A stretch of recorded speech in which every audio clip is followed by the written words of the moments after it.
Welcome in, guys. This is Basch bringing you this presentation of the Basch CFB poll, and also since the college football playoff rankings are coming out on Tuesday night, and I will have reaction of those either Wednesday afternoon or late Tuesday night. I do work that night.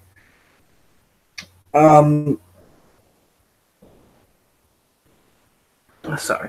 I am going to go ahead and go with the start of this video. Hold on, give me just 1 second. I'm kind of distracted right now. So let me just get comments pulled up, and then we can go ahead and start. So let me just run through what's going to happen here.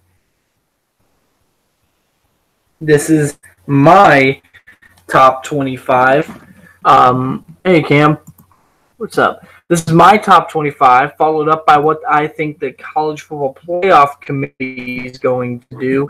So that's what I'm doing here with this video. So let's just jump right in and get started. Number 25, the Iowa State Cyclones. I like what Iowa State's doing. I think the big win against West Virginia is what carries the cake for me for Iowa State, and they won in a very bad fashion, as they blew out the Mountaineers, won by 16 points, not necessarily blew out, but won handily against the Mountaineers at home. And they continue to win. They pulled away this weekend and beat Texas Tech, who I consider a quality opponent. Number 24, the Houston Cougars, and I do not like where the AP poll ranked them, as they ranked them number 17. That's a little overreaction considering they played a team in USF. That's a good team. USF's a good team that Houston ran away from and won by 21 points, scoring 57 in that ball game. But let's keep in mind, USF has struggled in a lot of games against much inferior opponents like Illinois, Georgia Tech, two examples there.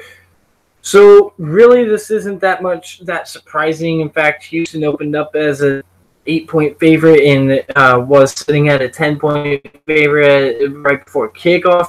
So not too surprising, but I still think Houston's playing good football. They did have a loss by, I think, 21 points against Texas Tech. Maybe it was 14. But yeah, number 24, Houston Cougars. Number 23, Northwestern. I think Northwestern's playing some very great football right now, and the only reason I rank them here instead of other teams is they're winning against Michigan State, which we'll talk about in a bit, and that game is key for them because that would be a top 25, a little bit of a spoiler, but that would be a top 25 win for the Northwestern Wildcats, who also beat a Wisconsin team who, for me, is a top 40 team. And I think everyone can say, look, Wisconsin's not what we thought they were. Even me, and I was a critic of Wisconsin in the preseason. Even me, I didn't think Wisconsin would be in this bad of a spot. But I still believe, and I think it's pretty much a united thought, that the Wisconsin Badgers are a top 40 team. Northwestern, solid team right now, playing some good football with a couple bad losses. Duke doesn't look like a bad loss really anymore. I don't know. Number 22, the Fresno State Bulldogs, playing some good football right now. Marcus McMaryion looking very good. They throttled UCLA. Their lone loss coming against Minnesota, which Minnesota is a very up and down team this year. They compete against Ohio State, but then they go on to lose against I can't remember who they lost to following Ohio State. They had a 3-game losing streak with Iowa, Ohio State, and one more team that I just cannot recall right now. But they did beat Indiana this weekend, and Fresno State's only lost to them on the road. I think Fresno State's a solid football team, and UCLA's looking a little better as of late. Fresno State did beat UCLA, so whatever that's worth there. Number 21, the Virginia Cavaliers, playing tremendous football. Bryce Perkins playing out of his mind for Virginia. And they control their own destiny in the division. Who would have thought Virginia was picked 7th, even by me in the Coastal? I did not expect to see a 6-2 Virginia Cavalier team, but here we are, and now they're going to be sitting at number 21. Number 20, Michigan State. Yeah, this is the highest ranked, I said 5-3 team right now in college football. I think that has to do with the Penn State win. I think the Penn State win looks very good for Michigan State, and also that they don't really have a bad loss. Even though they lost to Arizona State, Arizona State's a quality team. They hung with Washington for what that's worth at this point. Washington does not look good. They hung around with they beat Michigan State. They hung around with Colorado. Again, for what that's worth, but I think a big thing is they beat USC, and USC had been playing some really good football prior to this past week, or prior to a couple weeks ago when they lost to Utah, which we'll get to in just a second. And I will say a bit of a stretch. I know it's a bit of a stretch, but I look at that West Virginia win, and it just proved to me that Iowa State's a solid team, and they control their own destiny, really, to make the Big 12 championship, I think, at this point. If I'm not mistaken, I believe they – oh, wait, no, they need West Virginia to lose one more time. But if West Virginia loses one more time – oh, wait, no, because West Virginia and Oklahoma play, and the loser – oh, wait, yeah. They need West Virginia to lose that ball game against Oklahoma so they can get a rematch against Oklahoma in the Big 12 championship. That's the likely, but yeah. So if West Virginia loses and Iowa State wins, if West Virginia loses to Oklahoma and Iowa State wins out, I'm pretty positive Iowa State would be in the Big 12 championship. And yeah, Northwestern does look scary, and yeah, Fresno State and UVA. All right, let's continue on. I talked about Sparty for a little bit. Number 19, Boston College, and they're starting to hit their stride again. A.J. Dillon is back healthy. You got to consider the fact that A.J. Dillon was out with an injury during their couple of losses.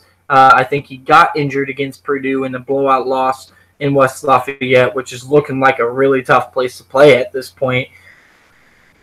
But you got to give credit where credit's due. Anthony Brown is playing fantastic football. Big wins as of late, including this week against Miami on Friday night, I believe. Maybe it was Thursday. I can't remember which night that was. But very good Boston College team right now. Number 18, the Utah State Aggies. The Aggies look very good. Their win against New Mexico this weekend was blowout, and they look head over heels above everyone else in the Mountain West right now offensively, and they took Michigan State to the wire, and it was on the road, and I ranked Utah State above Michigan State because Michigan State has 2 more losses, and that game could have gone either way. Easily could have gone Utah State's way. It was a fantastic play by Basch to get a pick. They lost game 1. They haven't lost since. 7-game win streak for the Aggies. They are on fire.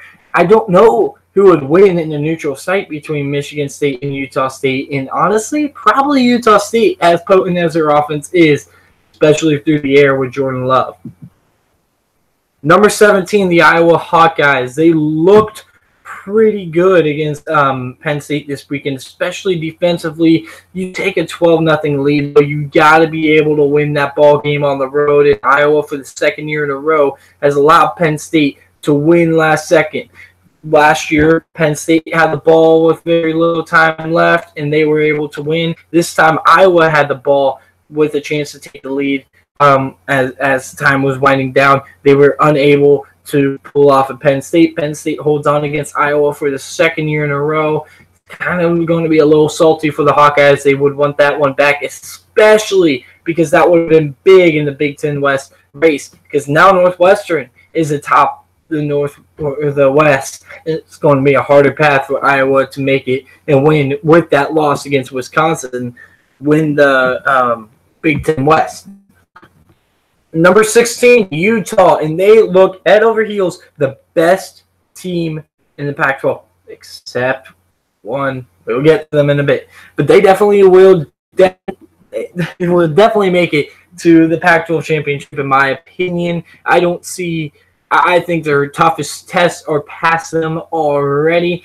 What a year that Utah is having! I'm especially the improvement that Huntley has had since the Washington game, and from seeing him against Washington to seeing him against USC and this past week against UCLA, he just looks like a much improved quarterback every week as the weeks go on, he looks better and better and better. And that's good because he got an elite defense that's very balanced. They don't have a bad back four. They also have a good front seven. So that balance that they have, a good playmakers in the secondary, and then having that front seven who also has playmakers and being able to make plays on both sides or both parts of that defense for Utah is big and crucial. And Zach Moss running the ball and Huntley getting a lot better.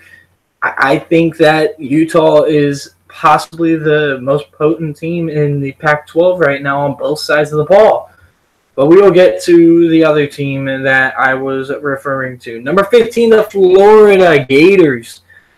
They had a crushing loss against Georgia where the score didn't really indicate how close this game was. Georgia kind of pulled away in the end, but it really just separated the talent level between Georgia in that entire top 8-9 teams versus the rest. And Florida, give credit to them. They played hard. And Dan Mullen's getting this train rolling for Florida, but they're a year or two away from really competing with Georgia and Alabama, and they haven't really been in a spot like that in a while, but they will get there, and it looks nothing but good for the future for Florida. This year, though, they have a chance at New Year's Six, and they have a chance for a lot of goals to be met, but it's not quite the year that some people hyped it up to be after Florida has won a couple games. But honestly, any realistic person never really thought Florida would have a chance to beat Alabama and Georgia and really go to the playoff. Or I don't think anyone really thought they had much of a chance to even go to the East or win the East and go to the conference championship. To be completely honest with you, I just don't think anyone realistically saw that, and if they did, they knew they would get crushed against Alabama. Number 14, Penn State. Penn State is struggling a little bit, but I do give the nod to Penn State because of their two losses, being to the same teams that they lost to a year ago, and I know a year ago doesn't matter, but I just want to say this, they're both top 20 teams that they lost to, and both of them were by one possession, and you talk about Penn State losing by 1 against Ohio State and losing by 3 against Michigan State and then beating Iowa. I think that's not too shabby of a resume, and I watch out for that Penn State-Michigan game. It is going to be entertaining to say the least. It is going to be a fun game to watch in the Big House. I think it'll be a battle between that offense, Trace McSorley trying to get fully healthy, and Michigan's defense. Right now I'm leaning Michigan. I might change my mind, though. I was leaning Penn State a couple days ago. Seeing Trace McSorley yesterday struggle and hobble across the field, and he still made plays, but just not looking like the same Trace McSorley that he's tough, man, but not looking like the same Trace McSorley that we have come accustomed to seeing. Definitely something to watch for there. All right, Cam, what do you got to say? Aggies all the way. Michigan State is turning corner. BC is pretty good as long as Dylan can go. Yeah, definitely agree with you there. Aggies all the way. Damn right. Hawkeyes are solid. NW wins the division.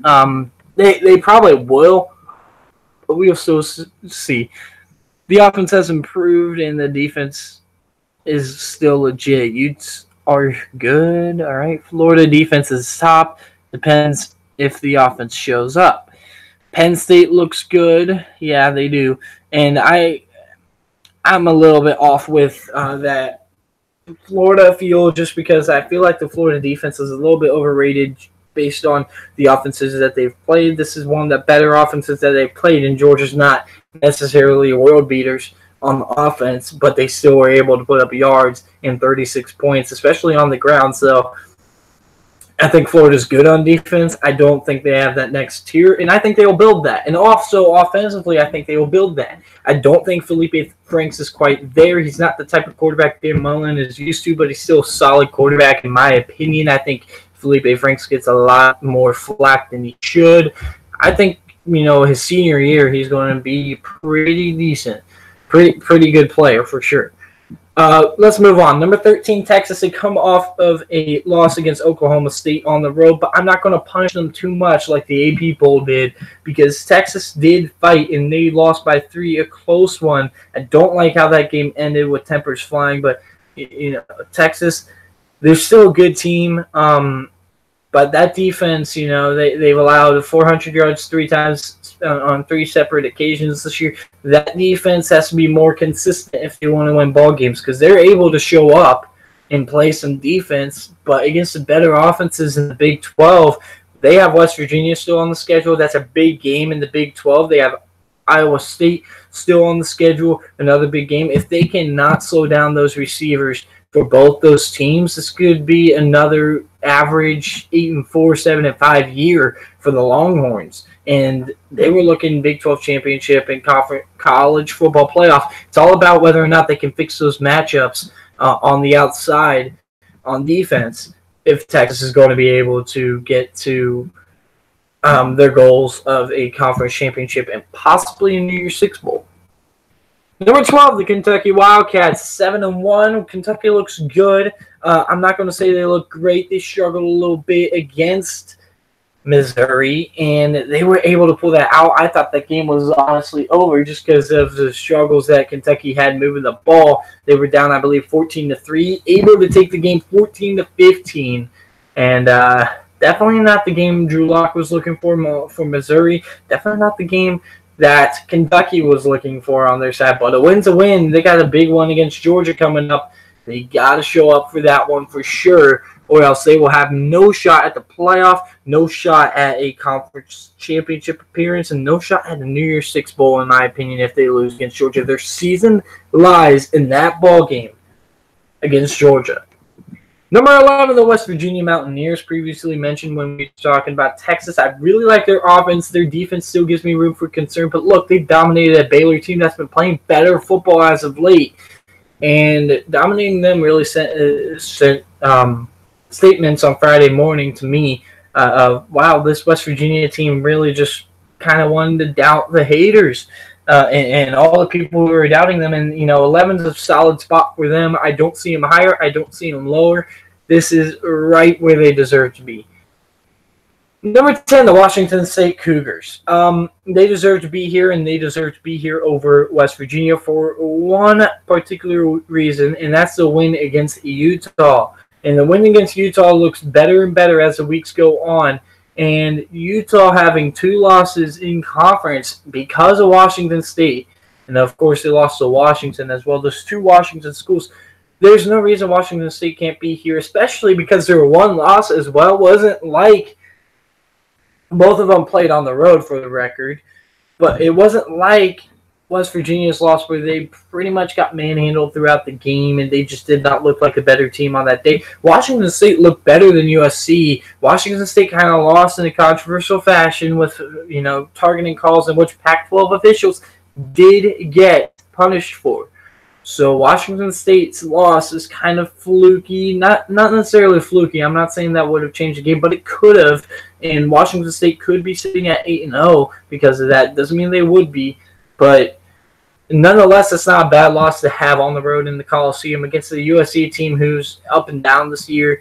But Washington State looks a lot better than they did also against USC now. And Gardner Minshew's playing out of his mind. And, we have our top 3 in the Heisman that everyone's talking about as Tua Tagovailoa, Kyler Murray, and Dwayne Haskins. Whatever order you have them in, a lot of people like Tagovailoa. He's probably the leader right now. Not for me, but the leader right now, Kyler Murray, would be the leader after this week. Kyler Murray 2, Haskins 3 for most people. That's just how it goes. But start talking about Gardner Minshew a little bit. He's probably the only reason Washington State is sitting at this level. Number 9, the Ohio State Buckeyes. The Buckeyes look better this week in the bye week, but honestly, it's a mess at Ohio State. They got to get a lot of things fixed. They got one game against Nebraska to kind of test out. Nebraska's playing better football, and that's who Minnesota lost to, Nebraska. But Nebraska's playing a little bit better football right now. They're winning a game. They won a couple games in a row. Ohio State has time to kind of quiet that down in Lincoln and also try to see how much they have fixed. I think the running game is a lot less of a problem than a lot of people are talking about. I think the run game is able to be successful. It's a matter of play calling, and I'm interested to see with the offense that Urban Meyer's running, because they're not running under center. They're not going to be running ace formations or any power offense. Since they're running spread, I'm kind of curious to see if Ohio State maybe wants to work in Tate Martell to be a red zone quarterback, kind of like Tim Tebow was with the Florida championship team, or kind of like with the leak to Tebow would be Haskins to Martell. I don't know. We could see maybe that would definitely add another dimension to the run game in the red zone, which they have stalled out in. But they got two tremendous running backs. There's no reason they can't fix that. I'm just worried with Ohio State about that secondary mainly. The linebackers are terrible, though. Ohio State's linebackers are not even close to elite. They're good athletes, but they're not even close to elite. They're not able to have enough football discipline on these plays to go ahead and stay in their zones or stay on their men, and they're always getting bad matchups too. If you see Malik Harrison or Tough Borland matchup against Rondale Moore, it is over. And that secondary is very fast, very good. On the other hand, they're kind of the opposite of the linebacking core, but they're not sure tacklers. And that's what you got to get improved on, is the tackling in the secondary and the discipline in the linebacking core. And the D-line is set. The D-line is solid. The D-line is going to make plays. So that's what Ohio State needs to build around, is that D-line. And then if the tackling can improve on the outside, not get tremendous, not be Alabama, but they need to improve. And then the linebackers need to be more disciplined. If the linebackers are more disciplined, this defense is different. There's Ohio State spiel. Anything new? Yes, agree on Texas isn't back. Isn't. I mean, yet I agree with the yet. But they're still back into prominence per se. I think they're going to have a say for sure in the Big 12 championship race.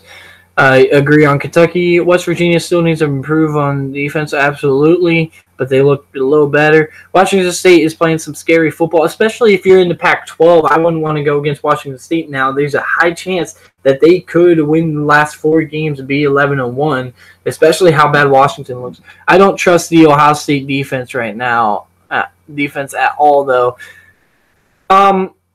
Here's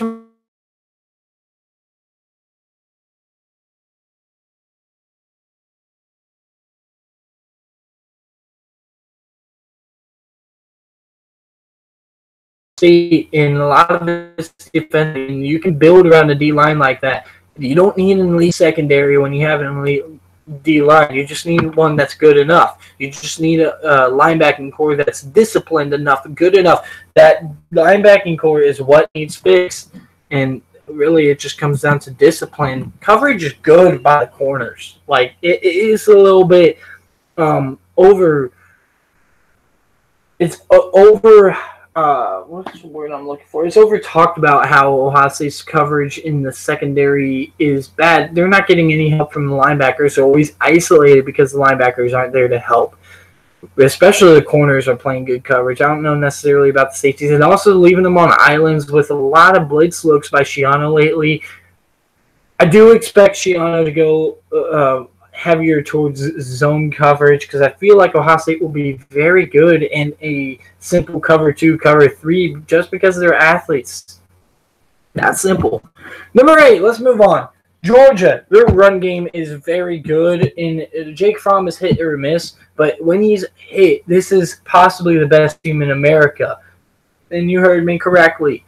But you got to be able to be consistent if you're Jake Fromm. The defense also has to hold up in their consistency against the run, because that defense against Florida was a lot better than the defense against LSU. And that game could have got ugly. Keep in mind, Georgia had this goal line stand that they had to settle for a field goal, in which they had 7 plays to punch it in within a yard. There were 2 penalties. They got the ball at the 1 yard line. There were 2 penalties on that drive. both on Florida. They had less than 2 yards to go on every single play on 7 plays, and they couldn't punch it in. If they would have punched that in, that game really would have looked bad. Bad loss against LSU, but a great response for Georgia. Number 7, Oklahoma Sooners. Man, they lose against Texas, and what do? Couple of blowouts. And blowing out an embarrassing Bill Snyder's club in Kansas State. And Oklahoma is such a dangerous offense. It's crazy. I'm just beyond shocked by what I see from Oklahoma's offense. Rodney Anderson goes down, and they still don't miss a beat in the run game. It's crazy to me. And they lose Baker Mayfield, and this has been talked about all season. They lose Baker Mayfield and still don't lose a beat. That's how good this Oklahoma Sooners team on offense is. Defense still has a lot of questions. Bench Pernell Motley, he's not good. Number 6, the Michigan Wolverines. Michigan looking great during their bye week. Again, another joke. But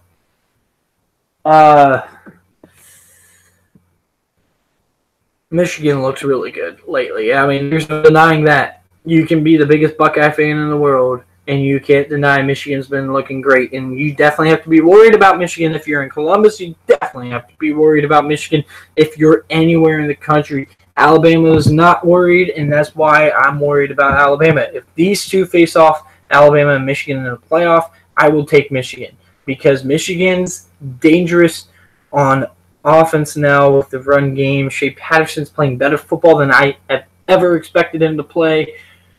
But it's not necessarily about that. They're playing championship defense, and I think they would be one of the only teams, if not the only team, to completely blank. Not blank as in they wouldn't score, but they would slow down and really diminish the threat of Tua Tagovailoa for Alabama. This is probably the best defense in the country. I mean, we'll see with LSU, but this is arguably the best. Number 5, UCF. Why aren't they getting love? Listen, UCF to this point has won 20 straight games. Going back to last year, their last loss was back in the year 2016. I was a young kid back then. Now I'm not much of a young kid. In fact, I'm nearly an adult. So the fact that UCF hasn't lost since then, why aren't we giving them the respect? Whether it's Scott Frost or Josh Heupel, they look good. And I didn't expect Heupel to do this good as a coach. They got some tests coming up. They got Houston coming up. They got Cincinnati and USF coming up. But man, give credit where credit's due. Rank these guys high until they fall. That's what the mindset needs to be. I cannot believe it's not the mindset, and it won't be with the college football playoff, which, by the way, I'll fly through the predictions since I've already covered all these teams. Number 4, LSU.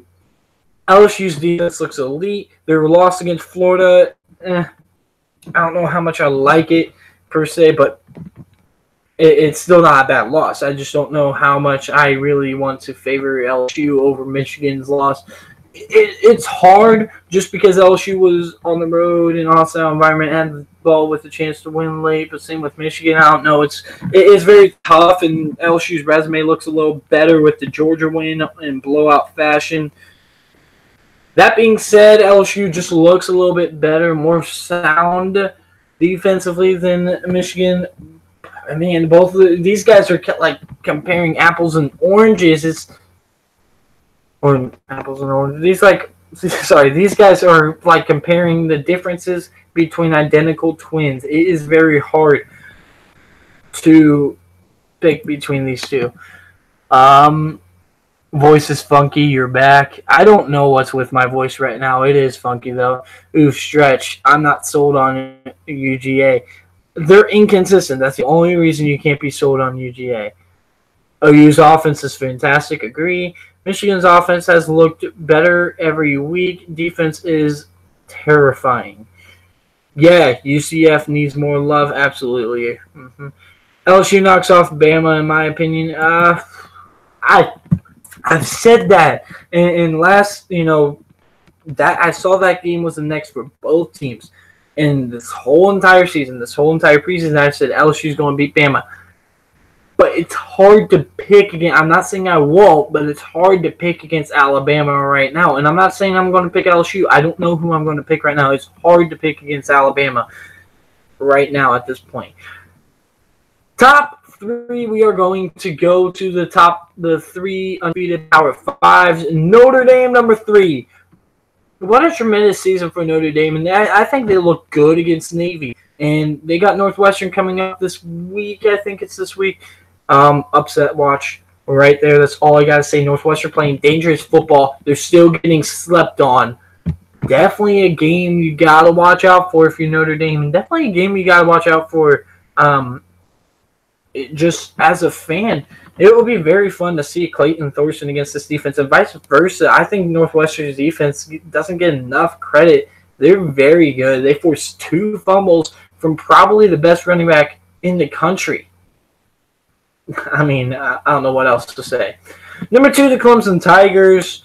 Another blowout win, this time against FSU. The Florida State Seminoles are hated rivals. Not impressive, but hey, they look a lot better than they did a few weeks back when they nearly lost to Syracuse for a second year in a row. They look a lot better against Wake Forest, NC State, and Florida State, all 3 blowouts, but none of them ranked teams. It's hard to get a read on Clemson right now just because their schedule has been so weak. And thy number 1 team, yet again, Alabama. It's all about this week. LSU, Alabama. Game day's probably going to Death Valley. It's a top 4 matchup. CBS primetime, I believe it is. Man, am I excited to watch that ball game.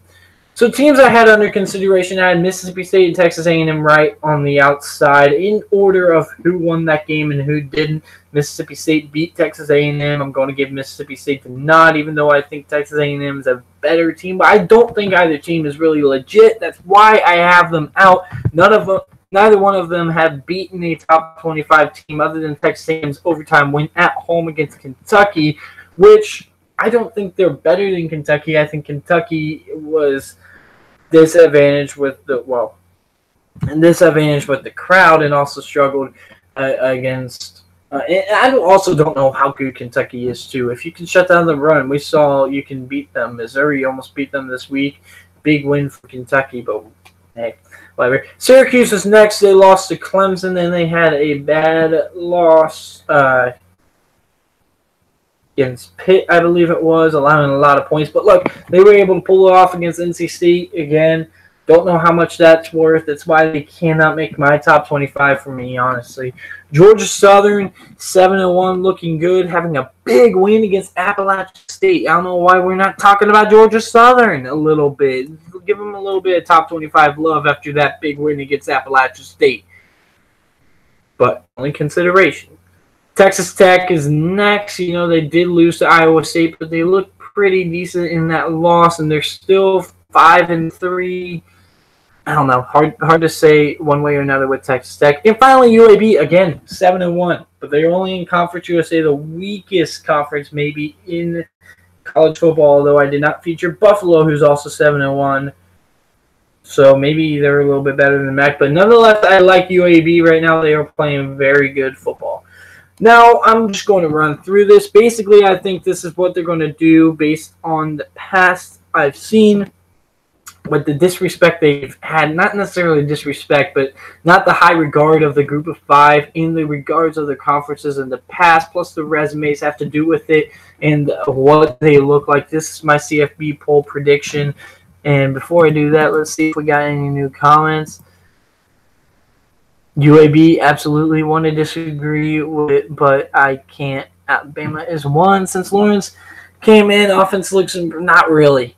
Cam, not really. It's not because of Lawrence. The team has rallied around Lawrence, but it's not really Lawrence. The team has just looked a little bit better, but I don't know how much better again because they haven't really played much of anyone. They haven't traveled away from home much other than against Florida State, who, you know, we all knew that was a mismatch between the offensive line and that defensive line. They'll drop one game this season, probably Northwestern. I think Northwestern may be that game. I definitely don't think Florida State's that team, especially after Saturday against Clemson. USC might be that team. I think USC's still not too bad. All right, so let's just get to the CFB poll predictions. Number 25, Fresno State. That's what they're going to do. I believe this. Number 24, Houston. Number 23, Texas A&M. 22, Utah State. 21, Virginia. 20, Syracuse. 19, Boston College. 18, Mississippi State. 17, Iowa. 16, Utah. 15, Texas. 14, Penn State. 13, Florida. 12, UCF. 11, Washington State. 10, Kentucky. 9, West Virginia. 8, Ohio State. 7, Georgia. 6, Oklahoma. 5, Michigan. 4, LSU. 3, Notre Dame. 2, Clemson. 1, Alabama. I wouldn't be surprised if this is different. Again, we have not quite seen how this playoff committee's been, because every single year it just seems you should be first. Man, maybe I agree. Maybe I don't. I don't know. But seriously, it seems to be different how teams are evaluated every single year with the College Football Playoff Committee. So we still got to get a feel for this year's committee, the changes that have been made. There was even a new committee chair this year. So a lot to be said on Tuesday by the committee. I'm going to be able to see the statements that they're going to be able to make, and I'm hoping to see consistency, unlike last year where there was zero consistency, or previous years where they lack consistency throughout the season, or lack consistency throughout as the seasons go along. 2015, 16, 17, 18. Now we hit 2018. So that will do it for this video. I thank you guys for tuning in for my rambling and ranting. This is Basch signing off. Thank you.